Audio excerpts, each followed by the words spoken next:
안녕하세요. 아나운서 이혜리입니다. 은퇴를 앞두고 있는 분들에게 노후에 필요한 월 생활비에 대해서 물었더니 약 250만 원 정도가 필요하다라고 답했습니다. 이걸 30년 정도로 계산하면 약 10억 원 정도가 되는데요. 사실 이만큼 준비한 분들이 드물긴 하죠.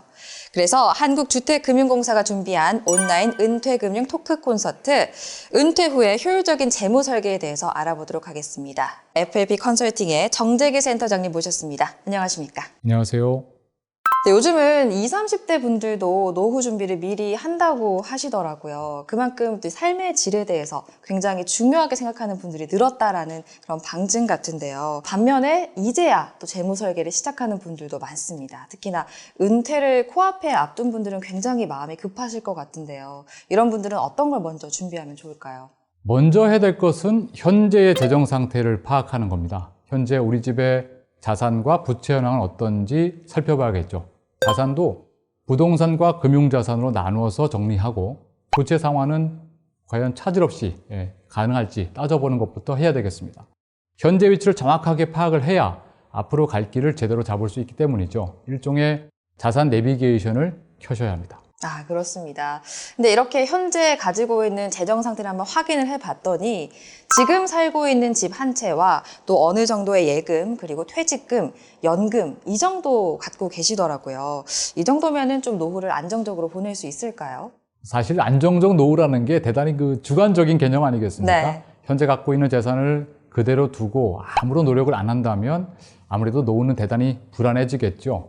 경제적 측면에서 안정적 노후의 핵심은 내 수명보다 내가 가진 자산의 수명이 더 길도록 만드는 건데요. 네. 그렇게 하려면 자산이 많든 적든, 아니 적을수록 자산 관리에 더 많이 관심을 갖고 신경을 쓰셔야 됩니다. 네, 많든 적든 관리는 해야 된다라는 말씀을 해주셨는데 요즘은 55세 전후로 은퇴하시는 분들이 굉장히 많이 늘고 있습니다. 그러면 최소한 30년은 좀 내다보고 준비를 해야 된다라는 말씀인데 그러면 조금 철저하게 준비를 해야 되겠네요. 네, 맞습니다. 100세 시대라는 말이 그냥 나온 말이 아닙니다. 네. 이미 최빈 사망 연령, 즉 사망 빈도가 가장 높은 연령은 90세에 육박하고 있어요. 그러니까 결코 만만한 시간이 아니죠.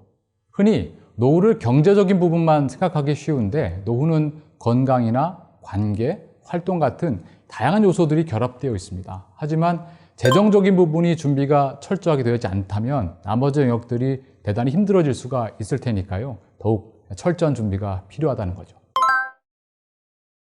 네, 한국주택금융공사가 준비한 온라인 은퇴금융 토크 콘서트 이제 본격적으로 재무 설계를 시작해 보도록 하겠습니다. 먼저 첫 번째 순서는 연금인데요. 센터장님, 3층 연금, 연금의 3층 탑 이런 말이 있더라고요. 정확하게 어떤 걸 뜻하는 걸까요? 3층 연금은 국민연금, 퇴직연금, 개인연금을 이루는 말인데요. 맨 아래층 국민연금은 가장 기초적인 생활을 위해서 소득이 있는 사람이라면 누구나 의무적으로 가입해야 하는 연금입니다. 2층은 퇴직연금인데요.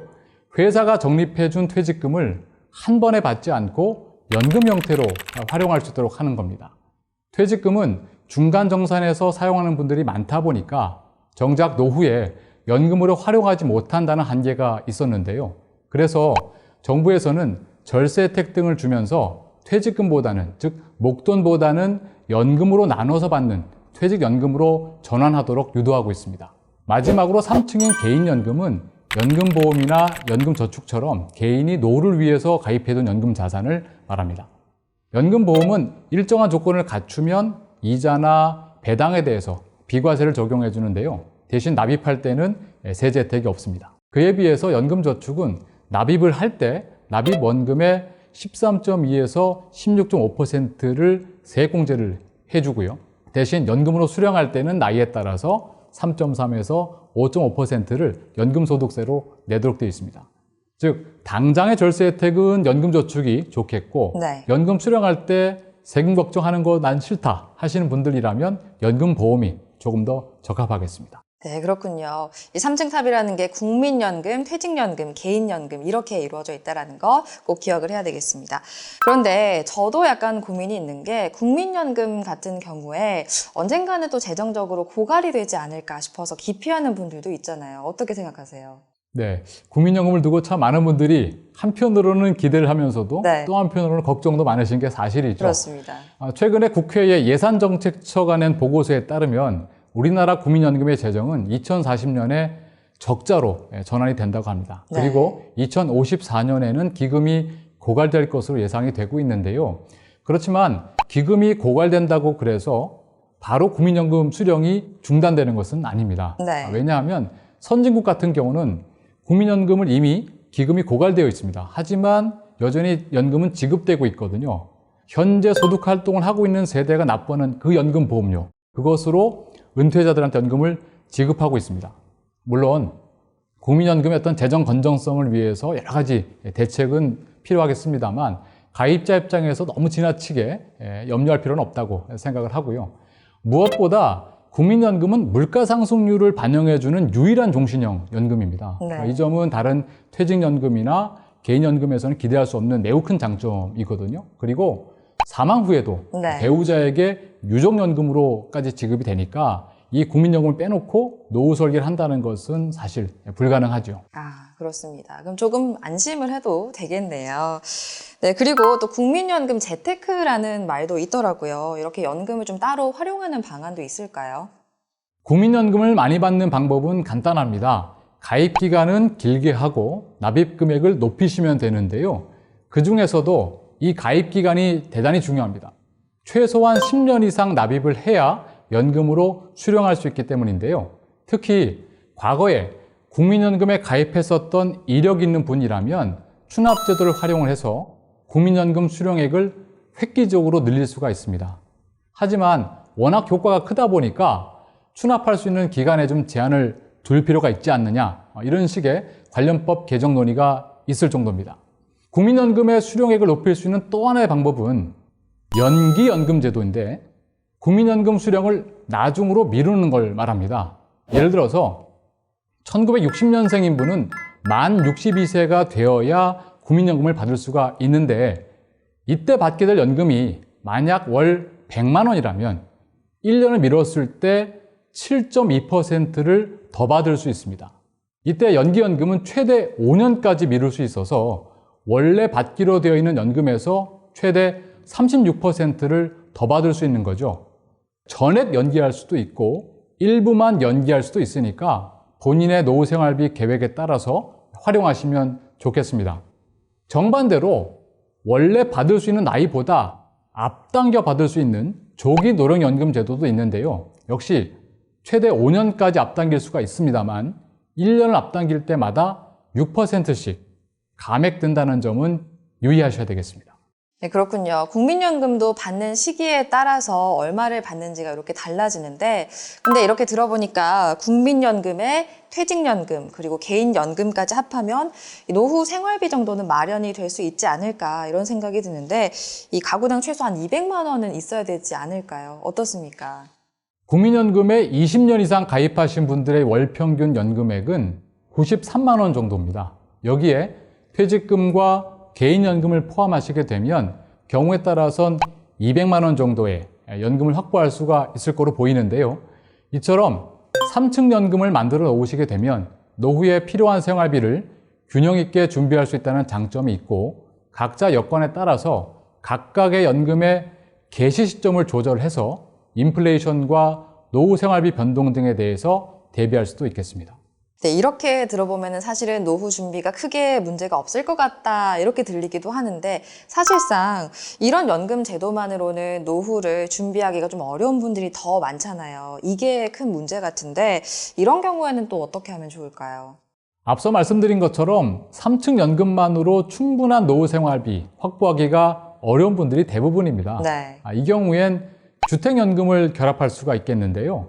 본인이 살고 있는 집을 담보로 평생 동안 일정한 금액을 받는 건데 요즘은 주택연금이 현실적인 대안이 되고 있는 추세입니다. 무엇보다 부부의 주거와 노후 생활비를 평생 해결할 수 있다는 장점이 가장 매력적이고요. 가입 연령도 부부 중 한 사람이 만 55세 이상이라면 가입할 수 있으니까 국민연금 수령 전에 퇴직하신 분들 입장에서는 활용할 여지가 크다고 하겠습니다. 네, 그렇군요. 이 주택연금이 하나의 대안이 될 수도 있겠지만, 네, 이런 분들도 있어요. 이사를 가고 싶은데 어떡하나, 이런 고민이 있는 분들도 있거든요. 네, 주택연금 가입하셔도 이사하시는 데는 아무런 제약이 없습니다. 그러군요. 예, 만약 현재 주택연금을 받고 있는 집에서 이사를 할 경우에 새로 이사갈 집이 현재 집값과 동일하다면 한국주택금융공사에 연락하셔서 이사 절차를 밟으신 뒤에 이전과 동일한 금액을 수령하실 수 있습니다. 하지만 이사갈 집이 금액이 다를 수도 있지 않겠습니까? 만약에 현재 살던 집보다 이사갈 집이 저렴하다면 이럴 경우는 경우에 따라서 연금 수령액이 줄어들 수도 있습니다. 반대로 이사갈 집이 현재 집값보다 높다면 그 차액에 해당되는 보증료를 추가로 납부하시고 이후부터는 더 많은 연금, 주택연금을 수령할 수 있습니다. 심지어 재개발이나 재건축이 되더라도 이 주택연금은 계속 받으실 수가 있는데 다만 재개발, 재건축 조합원 신분을 계속 유지하셔야 되고요. 관련된 서류도 제출하셔야 됩니다. 이때 분양을 받지 않거나 입주권을 매도할 경우에는 주택연금을 받으실 수 없다는 사실을 꼭 유념하셨으면 좋겠습니다. 네, 이렇게 주택연금까지 알아봤는데요. 더 자세한 사항은 한국주택금융공사에 문의를 하시거나 홈페이지를 참조하시면 되겠습니다. 사실 은퇴를 하고 나면 목돈이 들어갈 곳이 많습니다. 자녀 결혼에다가 본인의 병원비, 그리고 주기적으로 바꿔야 할 고가의 제품들도 있는데요. 센터장님, 사실은 소득이 없으면 이런 걸 유지하기가 어렵거든요. 이럴 경우에는 어떻게 해야 될까요? 그렇습니다. 그럴수록 배우자와 자녀들과 충분히 소통하셔야 되거든요. 우리 집의 객관적인 재정 상황을 가족들하고 공유할 때 불필요한 오해와 기대를 줄일 수 있기 때문입니다. 목돈이 들어가는 대표적인 경우가 자녀들의 결혼이죠. 이럴 때 미리 지원 가능한 금액을 이야기해 두시는 것이 좋습니다. 어차피 부모가 다 해줄 수도 없고 또 그래서도 안 됩니다. 왜냐하면 결혼할 때 있는 힘껏 도와줬는데 이후에 부모님의 생활비가 부족해진다면 그것이 자녀들한테도 그 부담이 고스란히 전가되거든요. 네. 따라서 다소 냉정하더라도 어떤 분명한 선을 그어두시는 편이 모두의 미래를 위해서도 좋습니다. 네, 뭐 다소 냉정해 보일 수는 있으나 멀리 봤을 때는 또 자녀 스스로 금융 계획을 세울 수도 있는 꼭 필요한 과정 같은데요. 그렇습니다. 자녀들도 성인이 되면 자신의 경제 활동에 대해서 계획하고 책임지는 과정이 필요하죠. 제가 보니까 부모 자식 간에 막연한 기대를 하는 경우가 가장 좋지 않았고요. 네. 반대로 처음에는 좀 실망하거나 충격을 좀 받더라도 객관적인 상황을 공유하고 대책을 세웠던 가족들은 시간이 지날수록 더욱 견실해지는 경우를 많이 봤습니다. 몇 년 전에 대기업에서 퇴직하신 분이 있었는데 자녀들 입장에서는 아무래도 결혼할 때 아빠가 어느 정도 지원해 주지 않을까? 뭐 이런 기대를 하지 않았겠습니까? 그런데 이분이 자녀들을 불러놓고 엄마 아빠 노후 생활비 쓰기도 빠듯한 형편이다. 결혼 자금은 너희들이 좀 직접 모아서 가라. 뭐 이렇게 네. 이야기를 했다고 하는데요. 이후로 자녀들의 돈 관리 습관이 달라지고 애써서 모은 돈으로 결혼까지 했다더군요. 네, 이렇게 뭐 자녀의 결혼 자금을 이제 마련이 됐고요. 해결을 했습니다. 그러면은 노부부의 의료비도 또 문제가 될 것 같은데 이 경우는 또 어떻게 준비하는 게 좋을까요?